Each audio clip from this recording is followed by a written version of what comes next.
오늘 다윗 강의 세 번째 시간으로 다윗과 요나단이라는 제목으로 은혜를 나누고 싶습니다. 우린 지난주에 다윗과 골리앗의 얘기를 들었습니다. 실제로 이 다윗과 골리앗이 전쟁하는 얘기보다는 다윗과 골리앗이 말싸움을 하고 있는 내용을 더 길게 자세하게 기록했다고 했습니다. 그것은 다윗이 어떤 일을 했느냐가 포커스가 아니고 다윗이 어떤 사람이냐가 포커스라고 했습니다. 즉 다윗과 골리앗의 싸움은 따져보면 힘과 힘의 싸움이 아니라 믿음의 싸움이었고 영적인 싸움이었음을 보게 됩니다. 인간 다윗은 약했지만 하나님은 강했다고 말씀을 드렸습니다. 그리고 다윗은 하나님을 의지한다고 믿음만 고백한 것이 아니라 행동으로 옮겼습니다. 그 거대한 골리앗 앞에 달려나가면서 물맷돌을 집어던짐으로 그를 쓰러뜨리는 행동하는 신앙이었음을 우리가 말씀을 통해 깨닫고 은혜 받았습니다. 오늘 다윗과 요나단의 이야기는 여러분이 다 알다시피 아름다운 우정의 이야기로 기억하고 있습니다. 우리는 하루에도 수많은 사람을 만납니다. 그런데 우리가 만나는 많은 사람들을 세 부류로 나누어 볼 수가 있습니다. 첫째, 나를 좋아하는 사람. 둘째, 나를 싫어하는 사람. 셋째, 그냥 스쳐 지나가는 사람. 그렇죠? 따져보면 많이 만나기는 하지만 세 부류로 나누어 볼 수가 있습니다. 다윗의 생애를 보면 많은 사람을 다윗이 만나잖아요. 그가 나중에 왕이 되고 얼마나 많은 사람을 만납니까? 그러나 특별히 다윗을 싫어하는 사람 사울 왕이 있었습니다. 반대로 또 다윗을 아주 사랑하고 좋아하는 사람이 있었습니다. 안타깝게도 사울 왕의 아들 요나단입니다. 골리앗을 무찌른 다윗의 믿음과 용명이 사울의 아들이었던 요나단의 마음을 움직였습니다. 사로잡았습니다. 그래서 오늘 요나단은 그날 이후로 다윗을 자기 생명처럼 사랑했다 이렇게 표현하고 있습니다. 그리고 다윗과 우정의 언약을 맺었다. 진짜 친구가 되자고 약속을 맺었다는 것입니다. 저는 오늘 본문을 통해 다윗과 요나단의 아름다운 우정을 생각하면서 저와 여러분에게도 다윗과 요나단 같은 그런 아름다운 우정들이 많이 생겨나기를 간절히 축원합니다. 첫째로 골리앗과의 전쟁에서 승리한 이후에 사울의 반응과 요나단의 반응을 생각해 보려고 합니다. 블레셋과의 전투에 승리한 이스라엘 군대가 돌아오게 되자 이스라엘 여인들이 몰려 나와서 사울과 다윗을 연호했다고 되어 있습니다. 그들이 뭐라고 얘기합니까? 7절에 보니까 사울이 죽인 자는 천천히요 다윗은 만만이다 이렇게 소리를 질렀습니다. 그런데 이 외침이 사울의 심사를 뒤틀리게 만들었습니다. 사울은 자기에게는 천천을 돌리고 다윗에게는 더 많은 만만을 돌리는 백성의 소리를 듣고 백성들이 자기보다 다윗을 더 좋아하고 더 신뢰한다는 생각을 갖게 됩니다. 그러면서 그때부터 사울은 다윗을 싫어하게 되고 죽이려고 듭니다. 왜? 놔뒀다가는 자기의 왕위가 위협받을 것을 생각하고 정치적 라이벌로 생각하면서 집요하게 다윗을 못살게 굴고 다윗을 죽이려고 덤벼드는 걸 보게 됩니다. 이제 오늘 18장을 읽었는데 19장, 20장 계속 읽어가다 보면 끊임없이 자기의 왕위를 위협한다고 생각하고 다윗을 죽이려고 드는데 외적의 힘을, 즉 다른 나라의 힘을 빌려서 죽이려고도 하고 자기 스스로가 창을 던져서 죽이려고도 하고 수많은 군사들을 동원하여 죽이려고 합니다. 이게 블레셋을 이기고 돌아온 다윗을 대하는 사울의 반응입니다. 반면에 요나단의 반응은 어떠했느냐? 18장 1절에 보니까 다윗이 사울에게 말하기를 마침에 요나단의 마음이 다윗의 마음과 하나가 되어 요나단이 그를 자기 생명같이 사랑하니라. 할렐루야. 생명같이 사랑했다. 여러분 보십시오. 신분으로 따지면 다윗과 요나단은 친구가 될 수 없습니다. 요나단은 왕자입니다. 사울왕의 아들이니까 왕자입니다. 다윗은 뭐예요? 목동이에요. 요나단은 베냐민 지파 출신입니다. 그러나 다윗은 유다 지파의 저 시골 마을 베들레헴 출신입니다. 그러니 도저히 세상적인 눈으로 볼 때 두 사람이 친구가 될 수 없는 상황이었습니다. 그러나 이런 것들이 요나단에게 다윗을 향한 그 사랑의 마음을 가로막을 수 없었습니다. 요나단은 다윗을 자기 생명같이 사랑하게 되었는데 그 이유가 뭘까? 다윗이 하나님을 사랑하는 자라는 것을 봤다는 거예요. 여러분, 골리앗이 얼마나 이스라엘 백성들을 조롱했습니까? 40일 동안이나 나와 겨룰 자, 나와 결투할 자, 나와 조롱하고 욕을 했습니다. 그때 다윗은 이 할례받지 못한 블레셋의 군사가 이 하나님의 백성들을 모욕한다고 소리치면서 골리앗 앞에 뛰어나가지 않았습니까? 그것은 바로 하나님을 향한 순수한 사랑과 믿음과 용기가 다윗에게 있다는 것을 요나단은 볼 수 있었죠. 모든 병사들이 숨어서 벌벌 떨고 있는데 하나님을 향한 믿음이 다윗에게 있었기에 그 거구 골리앗을 향해 뛰어나갈 수 있었던 것을 요나단은 본 것입니다. 여러분, 요나단도 또한 믿음의 사람이었습니다. 하나님의 믿음의 사람들은 영적으로 통한다고 하잖아요.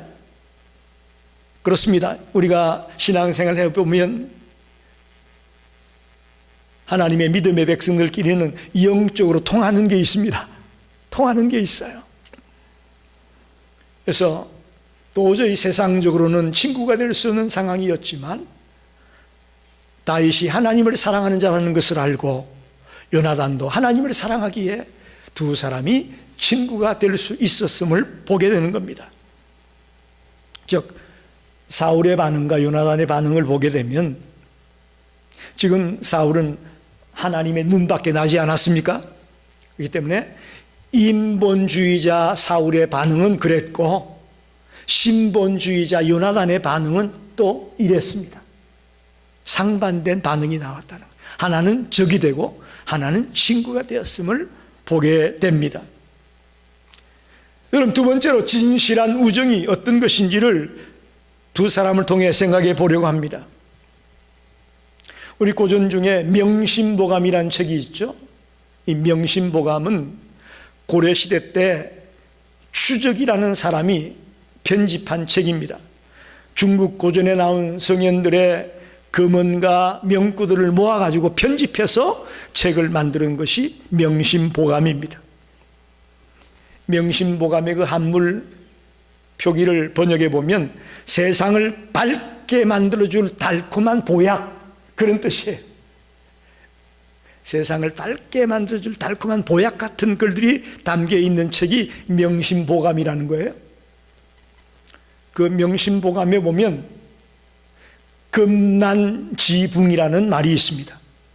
금난지붕. 무슨 뜻이냐? 급하고 어려울 때 힘이 되어주는 친구. 그걸 금난지붕이라고 합니다. 또 한 단어는 금난지붕 일개무, 그런 뜻이 있습니다. 그런 단어가 있습니다.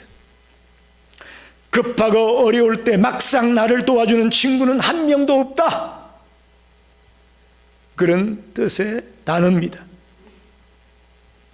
쉽게 말하면 오늘날로 말하자면 술 친구, 밥 친구, 또 요즘 현대인들이 즐겨 쓰는 카톡 친구는 많은데 정작 급할 때 힘이 되어주고 용기를 줄 수 있는 친구는 없다는 거예요. 여러분은 어떻습니까? 여러분 지금 금난 지붕 같은 친구를 갖고 있습니까?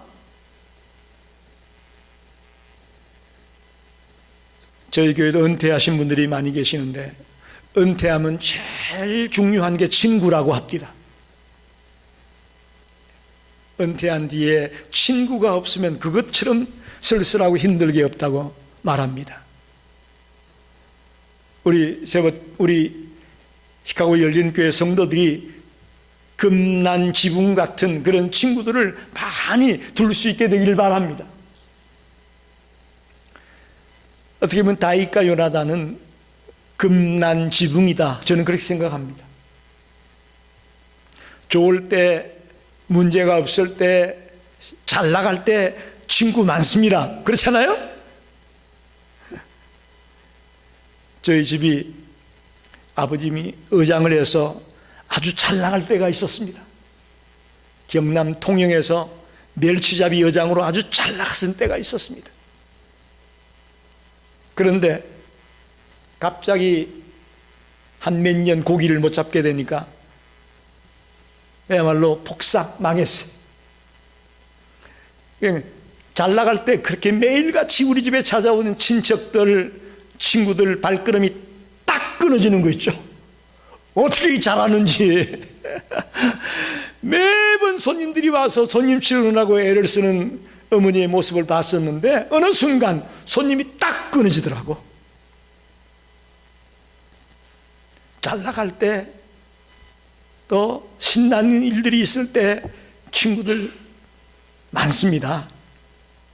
그러나 어려운 일을 만나게 되고 또 자기에게 손해가 생길지도 모르는 그런 상황이 오게 되니까 친구라고 했던 사람들이 발걸음이 딱 끊어지던 것을 보게 됩니다. 사실 오늘 본문은 사무엘상 18장만 읽었지만 19장, 20장 계속 읽어보면 사울은 신하들을 통해 자기 부하를 통해 다윗을 죽이려고 합니다. 이를 안 요나단이 다윗을 숨겨주고 다윗을 보호합니다. 자칫했다가는 아버지에게 야단 맞고 아버지에게 위험을 당할 수도 있는 그런 상황임에도 불구하고 친구 다윗을 위해 애쓰고 있는 요나단을 보게 됩니다. 사무엘상 19장 4절에 이렇게 말합니다. 요나단이 그의 아버지 사울에게 다윗을 칭찬하여 이르되 원하건대 왕은 신하 다윗에게 범죄하지 마옵소서. 그는 왕께 덕죄하지 아니하였고 그가 왕께 행한 일은 심히 선함이니이다. 오히려 다윗을 칭찬하고 있습니다. 아버지 앞에서 다윗을 죽이려고 해라는 있는 그 아버지 앞에 다윗을 칭찬하고 있어요. 이게 보통 일이 아닙니다. 자기가 죽을 수도 있는 거예요. 요나단은 자기 아버지 편을 들지 않았습니다. 다윗 편에 섰습니다. 또 요나단은 사사로운 감정에 치우치지 않았습니다. 진리 편에 섰습니다. 부자관계를 뛰어넘어 하나님이 쓰시는, 하나님이 함께하는 다윗을 봤습니다. 사실 다윗이 지금까지 사울에게 얼마나 충성했습니까? 다윗이 잘못한 것은 다른 거 없어요. 전쟁터에 나가서 열심히 싸워 이긴 것밖에 없어요. 따져보면. 그런 다윗을 사울이 시기해서 죽이려고 하는 겁니다. 여러분, 이럴 때에 참 얼마나 다윗이 힘들었겠습니까? 생각해 보십시오. 하나님이 세운 왕인데 그 왕이 자기를 죽이려고 하는데 자기의 잘못도 없는데 이걸 어디 가서 얘기합니까? 누구에게 얘기합니까? 다윗의 심정을 여러분 한번 생각해 보십시오. 얼마나 괴롭고 답답하고 안타까웠겠습니까? 이때 다윗은 친구 요나단을 찾아갑니다. 그래서 자신의 어려움을 털어놓습니다. 그런데 사실 아무리 친한 친구라도 자기의 속내를 털어놓고 얘기한다는 것이 쉽지 않더라고요. 여러분 그러지 않나요? 정말 난감하고 어려운 일이 있을 때 찾아가서 자기 마음을 오픈하고 내가 이런 일이 있다, 좀 어떻게 해야 되겠냐 상의하고 상담할 수 있는 사람이 있다는 거, 이거 쉽지가 않습니다. 오히려 자기 약점을 보여주는 거고 자기 실패를 인정하는 거고 여러 가지 모습으로 자기에게 불이익이 될 수 있기 때문에 쉽지가 않아요. 쉽지가 않아요. 특별히 요나단은 자기를 죽이려는 사람의 아들 아니에요. 그죠? 그런 자에게 찾아가서 이걸 토로한다? 이거 참 어렵습니다. 그럼에도 불구하고 다윗은 요나단을 찾아가서 자기의 형편과 처지를 다 얘기합니다. 그만큼 다윗도 요나단을 믿고 신뢰했다는 것을 볼 수가 있습니다. 그래서 요나단은 다윗의 그 마음을 알고 끝까지 다윗을 도와주려고 최선을 다하는 요나단을 보게 되는 것이죠. 이겁니다. 이게 바로 진실한 우정입니다. 좋은 일이 있을 때, 잘 나갈 때 친구가 되는 것, 그건 아무나 할 수 있어요. 도저히 힘들고 어려워서 어찌할 바를 몰라 할 이때에 자기에게 손해가 되고 자기에게 마이너스가 되고 불이익이 올지라도 끝까지 그 친구를 아끼고 사랑할 수 있는 마음, 이런 진실한 우정이 다윗과 요나단에게 있었음을 발견합니다. 우리 성도들이 이 땅을 살면서 그런 친구들을 만나게 되기를 간절히 축원합니다. 만나십시오. 찾으십시오. 마지막으로 생각할 것은 하나님께 대한 신앙에 기초한 우정이었습니다. 요나단과 다윗의 우정은 신앙에 기초한 우정이었음을 우리가 발견합니다. 좀 전에도 말씀드렸지만 세속적인 관점에서 보면 다윗과 요나단은 친구가 될 수 없습니다. 오히려 경계해야 될 대상입니다. 왜? 사울 왕이 죽으면 요나단이 왕이 되어야 되는데, 그렇잖아요? 이제 사울의 왕위를 물려받을 자가 요나단인데 지금 다윗이 사무엘에게 기름 부음을 받고 왕위 계승자가 될지도 모른다. 이 상황이 되면 이게 친구가 될 수 없어요. 세속적으로 볼 때에. 그럼에도 불구하고 요나단은 다윗이 왕위 계승자가 될 것이라는 것을 묵인합니다. 인정한다는 거예요. 하나님의 주권을 인정한다는 거예요. 이게 신앙이 아니면 이게 가능합니까? 진실한 믿음의 사람이었기에 하나님의 주권을 인정하고 하나님이 선지자를 통해 다윗에게 기름을 부었으니 이건 하나님의 뜻이다라고 인정하는 거예요. 그랬기에 친구가 될 수 있는 거죠. 그래서 자기의 생명같이 귀하게 여기고 사랑하는 그런 친구의 자리에 들어가게 된 거죠. 진실한 친구는 이기적이 되어서는 될 수가 없습니다. 자기를 희생하고 자기를 내려놓고 자기를 죽일 때에 가능한 것이 진실한 우정입니다. 그런 의미에서 볼 때에 우리 주 예수 그리스도는 우리의 진정한 친구가 될 수 있음을 믿습니다. 예수님은 하나님의 아들로서 인간의 몸을 입고 이 땅에 내려와서 아무런 조건 없이 우리의 죄를 위해 자기의 살을 찢고 자기의 피를 흘리며 십자가에 돌아가셨습니다. 하늘 보좌를 버렸고 자기 생명도 버렸습니다. 우리를 위해 아낌없이 내어주신 분이 예수 그리스도이십니다. 여러분, 아직 다윗과 요나단 같은 진실한 친구를 만나지 못하셨습니까? 세상적으로는 우리가 만날 수 없을지 모르지만 지금 여러분 곁에 예수 그리스도가 계십니다. 할렐루야. 아무도 없어도 예수 그리스도가 여러분 곁에 계십니다.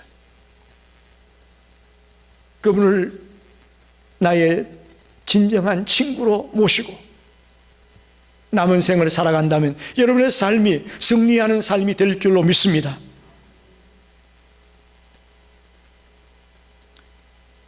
요나단은 하나님의 주권을 인정했다고 했죠. 사무엘이 다윗에게 기름 부었던 것을 잊지 않았다고 했죠. 그래서 다윗에게 약심하고 차절하고 절망하는 그에게 하나님의 뜻을 기억하라고 얘기해 줍니다. 그렇잖아요. 내가 아무리 기름 부음을 받고 그랬지만 어려운 일을 당하고 시련을 만나니까 사울이 죽이려고 하니까 두려워서 하나님의 뜻이고 뭐고 다 잊어버려요. 저도 그렇고 여러분도 마찬가지잖아요. 분명히 알고 있었지만 갑자기 문제가 생기고 어려운 일이 생기니까 새까맣게 잊어버리는 거예요. 그걸 누가 일깨워주느냐? 요나단이 일깨워줍니다. 할렐루야. 하나님의 뜻이 있다. 하나님의 주권이 있는가? 이 나라의 지도자가 되어 이 나라를 이끌어 나가는 거야. 그거 잊으면 안 되라고 얘기하는 자가 누구냐? 요나단이라는 거죠. 놀랍습니다. 가만히 있으면 자기가 왕이 될 텐데 하나님의 주권을 이야기하고 하나님의 뜻을 이야기하면서 그걸 잊어버리지 말라, 실망하지 말라라고 용기를 주고 피할 길을 열어주는 요나단. 하나님에 대한 신앙이 기초가 되었기 때문에 이 우정이 가능했다라는 거죠. 우리 성도들에게 당부합니다. 저와 여러분의 사랑이 하나님에 대한 신앙에 기초한 사랑이 되기를 바랍니다. 비록 우리가 피를 나누진 않았지만 피를 나눈 형제자매는 아니지만 신앙 안에서 우리는 형제자매보다 더 끈끈하고 더 뜨거운 관계가 될 수 있음을 믿습니다. 말씀을 정리합니다. 여러분, 기도하는 손이라는 그림을 본 적이 있죠? 알브레이트 듀러라는 사람이 1508년에 그린 그림입니다. 이 듀러는 독일 사람인데 시골 출신이라 꿈이 화가가 되는 것이 꿈이었습니다. 그래서 시골에서 도시로 이제 화가가 되기 꿈을 가지고 올라갔습니다.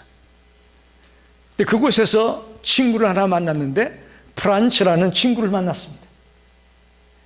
둘 다 가난하니까 일하고 또 저녁에 그림을 그리고 그렇게 그림을 배우기 시작했습니다.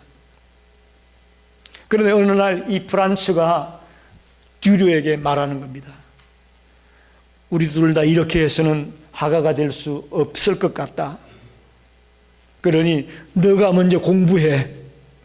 내가 일을 해서 널 도와줄 테니까 너가 열심히 그림을 배워. 그리고 나중에 화가가 되어서 너가 그린 그림이 잘 팔리면 그때 나를 도와줘. 그때 내가 공부해서 그때 내가 화가가 될게. 그 약속을 했어요. 그래서 듀르가 친구 프란츠가 도와주는 도움을 받아가지고 열심히 그림을 배워가지고 꽤 유명한 화가가 되었습니다. 그리고 그가 그린 그림이 막 팔리기 시작하는 거예요. 그래서 이 듀르가 너무 기뻐서 이제 내 친구 프란츠를 도와줘야 되겠다 생각하고 프란츠를 찾아갔습니다. 그랬더니 이 프란츠가 손을 모으고 기도하고 있었어요. 주님, 이제 제 친구 듀르가 공부를 마치고 화가가 되어 그 그림이 잘 팔리게 하시니 감사합니다. 저는 그동안 노동으로 손마디가 뒤틀려서 이제 그림을 그릴 수가 없습니다. 그러나 제 친구 듀르가 앞으로도 유명한 화가가 되게 해주십시오 하며 간절히 기도하는 그 프란츠의 손을 본 겁니다. 그리고는 듀르가 이 기도하는 모습을 보고 눈물로 이 그림을 그렸습니다. 프란츠의 기도하는 손을 눈물로 그렸어요. 물론 뭐 칼날을 입히지 않은 드로잉이라고 하죠. 연필로만 그린 그림이지만, 다시 말하면 이 기도하는 손은 듀로와 프란치의 아름다운 우정이 담겨있는 그림이라는 거예요. 세상 어디서도 찾기 힘든 그런 뜨거운 사랑의 우정이 그려져 있는 그림이 기도하는 손입니다. 성도 여러분, 우리는 요나단에게서 죄인을 사랑하는 하나님의 사랑을 발견하게 됩니다.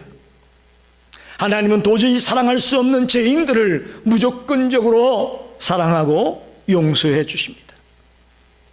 죄인들을 죄와 사망 가운데서 구원해 주기 위해 독생자 예수 그리스도를 보내십니다. 하나님의 사랑입니다. 예수님은 우리를 향한 하나님의 사랑의 증거입니다. 하나님의 사랑을 뭘로 알 수 있느냐? 예수 그리스도를 보면 알 수가 있습니다. 할렐루야. 하나님이 나를 사랑한다는 걸 뭘로 알 수 있느냐? 예수님을 보면 알 수 있다고요. 십자가에서 그 살을 찢기고 그 피를 쏟으며 목숨을 내어놓는 그 예수님을 바라보면, 아, 하나님이 나를 사랑하구나 하는 걸 우리가 알 수 있다는 거죠. 여러분, 저는 다윗과 요나단의 우정보다도, 또 이 듀로와 프란치의 우정보다도 하나님의 사랑이 훨씬 더 크고 놀랍다고 믿습니다. 그 하나님의 사랑의 클라이맥스인 예수 그리스도가 여러분의 친구가 된다면 얼마나 든든하겠습니까?